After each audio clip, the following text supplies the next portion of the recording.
तो आइए देखते हैं स्टोइकियोमेट्रिक डिफेक्ट। पहला,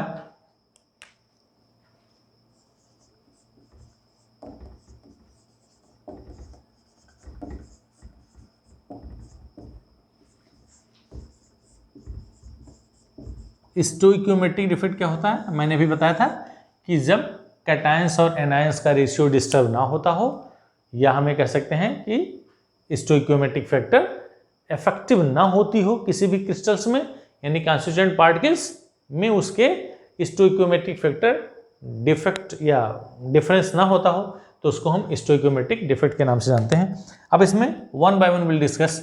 नंबर पहला क्या था बेटा? वैकेंसी।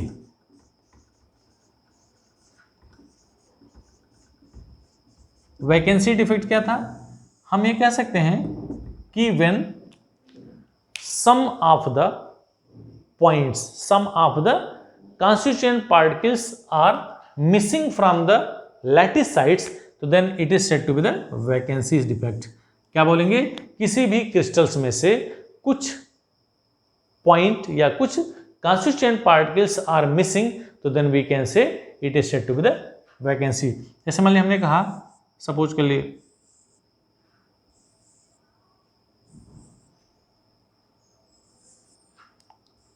समझने की कोशिश करेंगे।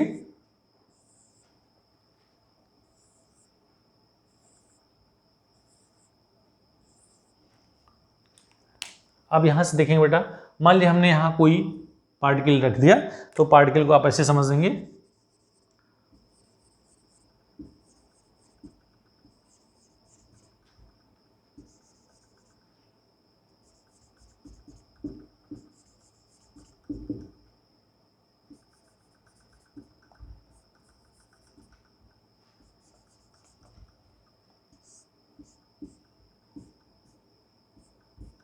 ये मान लीजिए अरेंजमेंट ऑफ द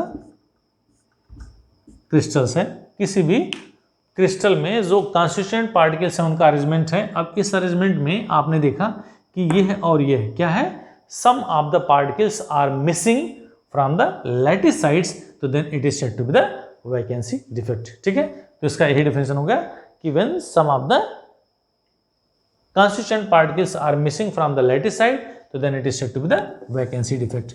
अब हम बात करेंगे बेटा नंबर 2, जिसे हम कहेंगे इंटरस्टेशियल डिफेक्ट। क्या है दूसरा वाला?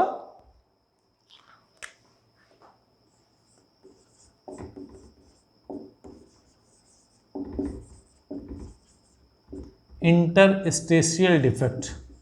ये क्या होता है इंटरस्टेशियल डिफेक्ट? बता।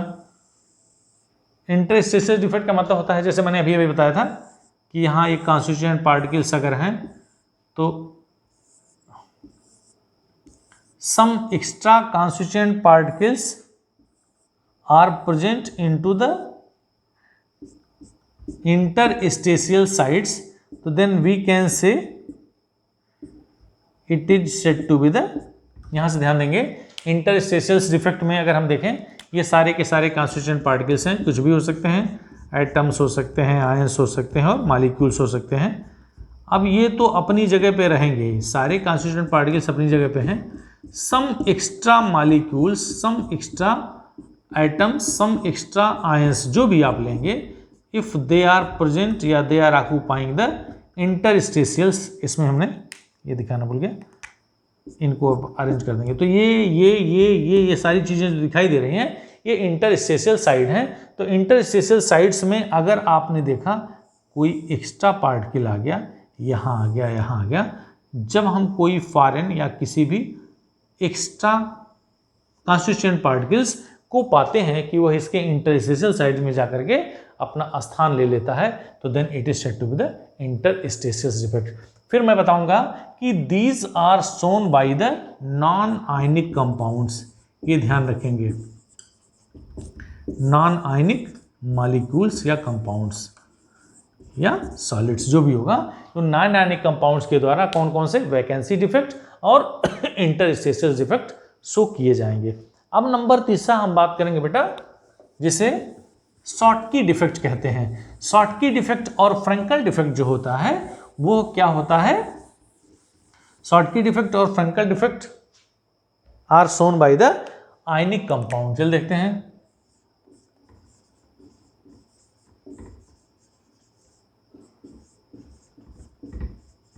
शॉर्टकी डिफेक्ट क्या होता है? शॉर्टकी डिफेक्ट का मतलब होता है when the same number of cations and anions are missing from the lattice side, then it is said to be the Schottky defect। किसी भी क्रिस्टल से सेम नंबर ऑफ कैटायंस और एनायंस अगर missing है तो उसको अगर हम फिर यहां आपको एक स्ट्रक्चर बना के दिखाएं तो आप देखेंगे these are the constituent particles of any ionic crystal.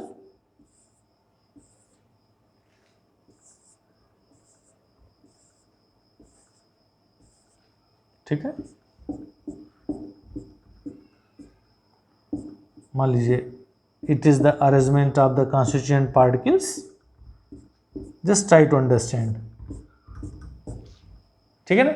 अब इसमें क्या होगा बेटा, हमारे पास सेम नंबर ऑफ ये आयनिक कंपाउंड्स के द्वारा शो किए जाएंगे, इसलिए क्या होगा, मान लीजिए A+ है, B- है, A+ है, B- है, A+ है, फिर ये B- हो गया, A+, B-, A+, B-, फिर यहाँ A+, B-, A+,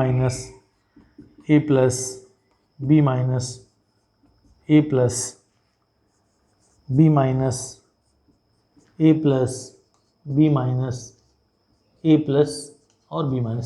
ये तो जनरल अरेंजमेंट हो गया किसी भी आयनिक कंपाउंड का। अब हम इसमें कहें, मान लीजिए कहीं से भी यहाँ से A+ यानी एक कैटायन गायब हो गया और सपोज कर लिए यहाँ से एक एनायन गायब हो गया। Try to understand. अगर हम इसका पोजीशन देखें तो हम ये कह सकते हैं it is the arrangement of the crystal, it is the arrangement of the crystal या crystalline substance when the same number of cations and anions are missing. अगर हम यहाँ कैटायंस और एनायंस मिसिंग नहीं दिखाते, यहाँ A+ और यहाँ B-, तो ये तो जनरल क्रिस्टल्स का अरेंजमेंट हो जाता, आइडियल अरेंजमेंट हो जाता।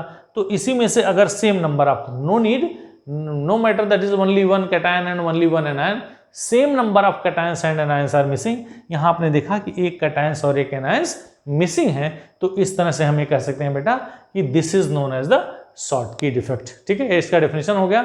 और इसकी एक खासियत होती है कि the density of this compound, इसमें अगर हम देखते हैं डेंसिटी जो होती है वो ऐसे मॉलिक्यूल की डिक्रीज कर जाती है। एग्जाम में बहुत पूछता है, क्योंकि same number of the cations and anions, एक कैटायन और एक एनायन निकल गया, some of the masses are missing from that one, तो therefore its density will be decrease. ये चीजें आपको ध्यान में रखना होगा।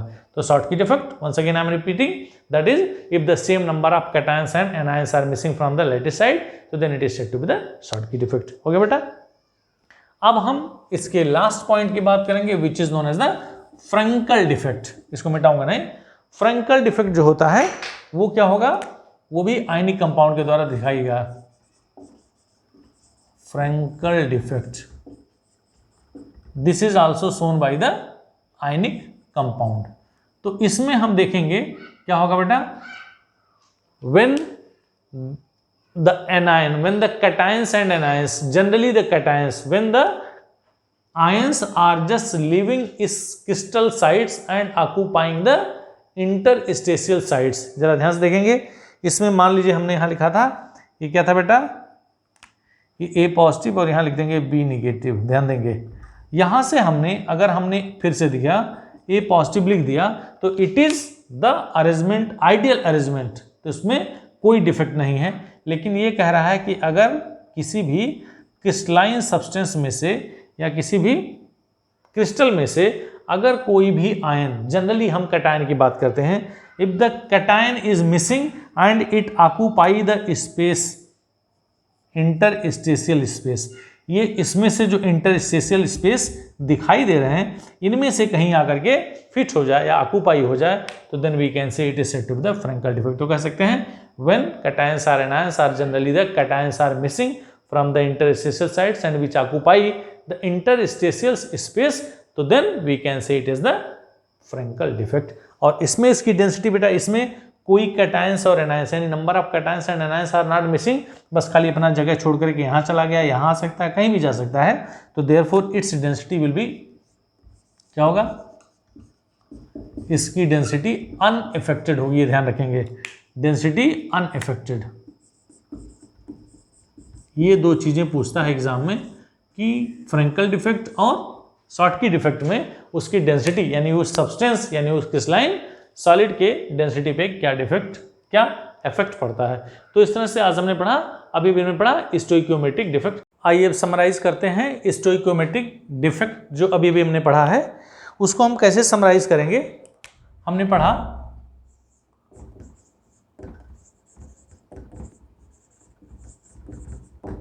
ये बेटा स्टोइकियोमेट्रिक हो गया, और हमने इसको पढ़ा कि देयर आर 4 टाइप्स, अभी भी पढ़ा है। पहला क्या था, वैकेंसी डिफेक्ट, क्यों लिख रहा हूं, क्योंकि मैं इसको समराइज करना चाह रहा हूं। दूसरा था इंटरस्टेशियल, ये हो गया इंटरस्टेशियल, और तीसरा होता है शॉर्टकी, और ये चौथा हो गया फ्रेंकल। आपको याद करने के लिए मैंने इसको समराइज कर दिया कि 4 तरह के स्टोइकियोमेट्रिक डिफेक्ट होते हैं, vacancy defect, interstitial defect, Schottky defect और फ्रेंकल डिफेक्ट। इस वैकेंसी डिफेक्ट का मतलब होता है कि जो लैटिस साइट्स होते हैं, some of the lattice sites are vacant, जैसा कि मैं अभी बताया हूं, तो some of the lattice sites are vacant, तो देयरफॉर इसकी डेंसिटी पे क्या असर होगा ये ध्यान देंगे। ये मैं आपको समराइज कर रहा हूँ। इसकी डेंसिटी जो होगी बेटा वो क्या करेगी, डिक्रीज कर जाएगी। जब हम इस एरो को बिलो बनाएं, मतलब नीचे की तरफ, 2 तरह का एरो हम दिखाएंगे, एक इस तरह का, एक इस तरह का, इसका मतलब हो गया डेंसिटी डिक्रीजेस। अब हम बात करेंगे इंटरस्टेशियल्स की। इंटरस्टेशियल्स में हम अगर इसके डेंसिटी की बात करें तो डेंसिटी में इंटरस्टेशियल का मतलब some of the cations are anions, some of the foreign particles are just occupying its interstitial sites. तो इंटरस्टेशियल साइट्स में कुछ पार्टिकल्स आ गए, कॉन्स्टिट्यूएंट पार्टिकल्स, तो इसकी जो डेंसिटी होगी वो क्या होगी बेटा, बढ़ जाएगी, ध्यान रखेंगे। और जो शॉर्टकी डिफेक्ट होगा, इसकी डेंसिटी हमें अभी बताया था कि इसकी डेंसिटी कम हो जाएगी, और इसकी डेंसिटी जो होगी वो अनएफेक्टेड होगी, ठीक है ना। अब इस शॉर्टकी और इसमें आपको एग्जाम्पल देखने को मिलेगा, ये एग्जाम्पल इसी में देखने को मिलता है। जैसे हमने देख लिया सोडियम क्लोराइड हो सकता है, और सीजियम क्लोराइड हो सकता है, और हो सकता है KCl हो सकता है, KBr हो सकता है, सिल्वर ब्रोमाइड हो सकता है, ठीक है। और इसके एग्जाम्पल्स में हम लिखेंगे, ये हो सकता है बेटा सिल्वर के हैलाइड, सिल्वर क्लोराइड हो सकता है, सिल्वर ब्रोमाइड हो सकता है, और सिल्वर आयोडाइड हो सकता है, और एक और जिंक सल्फाइड हो सकता है। आपने यहाँ देखा कि इसमें सिल्वर ब्रोमाइड यहाँ भी है और सिल्वर ब्रोमाइड यहाँ भी है, तो आप ये चीज़, बहुत इंपॉर्टेंट चीज़ आप नोट कर लें कि silver bromide is the compound या is the crystalline solid which in which Schottky defect as well as the Frankel defect both are seen। तो सिल्वर ब्रोमाइड एक ऐसा कंपाउंड है जिसमें Schottky और Frankel दोनों डिफेक्ट दिखाई देते हैं।